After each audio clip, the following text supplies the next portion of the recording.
রান্না করতেছ আজকে? আজকে রান্না করছি দারকিনা মাছ দিয়ে আলু দিয়ে কলা পাতায় পুরপুরি। বাহ বাহ। আমরা যেটা বলি পুরপুরি, এখন বন্ধুরা কি বলে জানি না। তো আজকে আপনার ভাবি আপনারা রান্না এই করতেছে। রান্নাটা কে কি বলেন, কে কি নামে ডাকেন কমেন্টে জানাবেন। আপনার ভাবি রান্না করতেছে আজকে, দেখেন কলা পাতার মধ্যে দারখিনা মাছের পুরপুরি। তো যারা কলা পাতার মধ্যে দারখিনা মাছের পুরপুরি খান নিয়ে পর্যন্ত তারা এভাবে রান্না করে খাবেন। তো দেখতে তো ভালো লাগতেছে, খেতে কিরকম লাগবে জানি না। তো একটু দেও দেখি খাই। যে গরম, উফ, ধরো ধরো।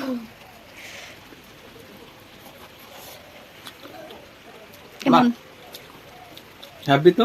সত্যি ভালো হয়েছে? সত্যি এত টেস্ট, আগে জানলে তো ডেইলি দারকিনা মাছ দিয়ে কলা পাতা রান্না করাইতাম। তাই তো সত্যি বন্ধুরা, কলা পাতায় দারকিনা মাছের পুরপুরি খুবই টেস্ট। বিশ্বাস না হলে আপনারা রান্না করে খেয়ে দেখবেন। আর যদি কেউ খেতে চান তাহলে জলদি করে চলে আসতে হবে আমাদের বাড়ি, লেট করতে পাবেন না।